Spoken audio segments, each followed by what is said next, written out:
Gentlemen,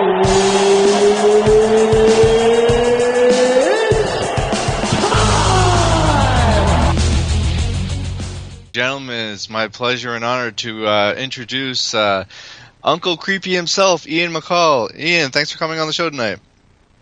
Anytime, guys. How you doing? Doing good. How you feeling? You just got back. You just left training for the night. How you feeling so far? Oh no, I'm here. I'm gonna train a little bit more after. I just hit some pads, and I don't know, probably work with Diva, and a lot of guys are here for the Pan Am, so I'll probably get called up by some jiu-jitsu guys. Very cool. So getting a well-rounded workout tonight, and I'm glad you could squeeze us in during the workout. Thanks so much for that. And we got to jump right to the first topic. It's the thing everybody's got on their mind right now is your fight with Demetrius Johnson at the last UFC on FX. You know, what exactly was the deal with the scoring? Did you have any idea what happened when that fight was over? No, I left. I don't know if you saw that. I wanted to leave, so I walked away. And but my coaches, they're pains in the ass for everybody. So they were running around, Romy Adanza and Colin Oyama, they were running around bickering and like trying to see the scorecard because they knew something was wrong. And something happened. From what I've been told, like Kenny Florian put his 2 cents in, Herb Dean. I don't really know who did all of it, but whoever saved my butt made them relook at everything. Thank you. You know, it turned out a little better for me. Yeah, I mean, you know, I can't complain too much. No, you got a majority draw instead of a loss, and it really was stunning in that situation that UFC had announced before the flyweight tournament started that they were going to have a provision for an extra round in the event of a draw, and then there actually was a draw, and we didn't get the extra round. And to me, the way that third round ended, if there had been a fourth round, you were probably going on to winning that fight. Yeah, and I mean, I think honestly, I think the main person that was pissed off about it most was Dana White. He was so mad. Obviously, sorry, that's my daughter in the background. She's making bird noises.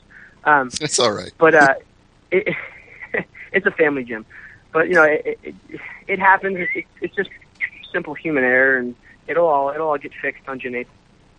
Yeah, it definitely will. And that's the other interesting part is that nobody could figure out when this rematch was going to take place. Originally, it was supposed to be at the Ultimate Fighter finale. The latest I've seen is that it's its own FX special. So it looks like you're now moving from just being in a flyweight tournament to actually being the main event of a show. So your stature has risen quite high in a very short amount of time. Yeah, I feel like kind of a big deal. You know, I think people realize that, that you know, we're a viable product for the company. I mean, Demetrius hasn't really, you know, he's honestly the nicest person I think I've ever met. Like, he's such a cool guy, but he doesn't get much press for some reason. I think he added, you know, I'm a diva and I get a lot of attention, so I think it just works out for the best where we put on a fight like that, and we're finally getting exposure we deserve, you know.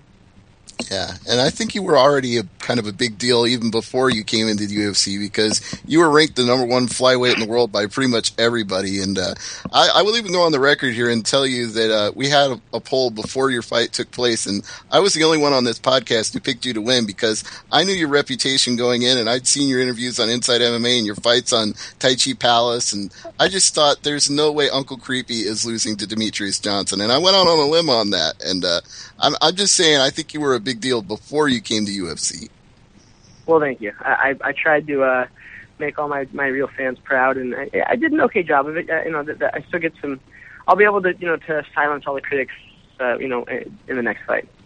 Yeah, if that third round didn't silence the critics, the next fight probably will. But you exactly. talked a little bit already about how you're creating a new entertainment in UFC that people didn't know flyweights before the tournament began, and now they do. But you've been having these great fights for years. So do you feel more pressure because you're putting on this new weight division and getting it over, or do you just feel like I'm just going to go out there and fight like Uncle Creepy fights and everything will work out? I I guess I like the pressure. You know, I deal with it well. I take it in stride. It's part of my job. Like, you know, the octagon jitters people talk about, like, I get off on that kind of thing. Like, it makes me happy to be there. You know, I'm not scared. Even better as far as having hype behind the whole machine that is UFC. You know, it's huge. I mean, to actually see that company, the way they work, like being in Australia with them and seeing how it all goes down. I mean, they are a well-oiled machine. It's crazy. Yeah, and that, speaking of that well-oiled machine, that was sort of an interesting way to watch fights for us here in the U.S., because I believe those fights, and you can correct me if I'm wrong, were actually going on at like noon or 1 o'clock Australian time to be live here in the U.S. Yeah, the first fight started at 9:30 in the morning out there, and the place was still packed. I mean, the Australian fans are awesome. I mean, they're not only educated, but they're, you know, pretty funny, and they're respectful. You know, that they boo a little bit, but it's just if they're going to boo, you know. They talk a lot of trash. It's pretty funny, like, but it's not like annoying. It's just funny. But yeah, I ended up fighting, I think, like 1:30 around that time. Going to be the obvious question. I was telling my friends and family that I'm interviewing Uncle Creepy this week on the show, and they all have the same question: why is he called Uncle Creepy? It is a nickname that my friend's son, who was not even 3 years old at the time, he calls me Uncle Ian, and everyone was partying at night, and I was trying to put him to bed. I was a sober guy, so I was trying to tire him out. It was like 3 a.m, and he wanted to ride a skateboard, and he just called me Uncle Creepy, and everybody kind of heard it out of their drunken stupor, and it stuck. I always ask most of the fighters we have on the show, and that is simply, do you follow any sports in particular, like hockey, baseball, football, basketball, anything like that? No, no, actually, no, I think that. I mean, like, I'll go watch sports. I have some friends that play professional sports, and I'll go watch them play. But I mean, that's about it. I don't really trying to think what else I would watch. Yeah, that's it. I mean, like, I'll go to the X Games if I have a friend competing, or I'll go to a baseball game if someone's, you know, playing. But besides that, I'm not a big sports guy. Okay, fair enough. One more thing before Stevie takes over.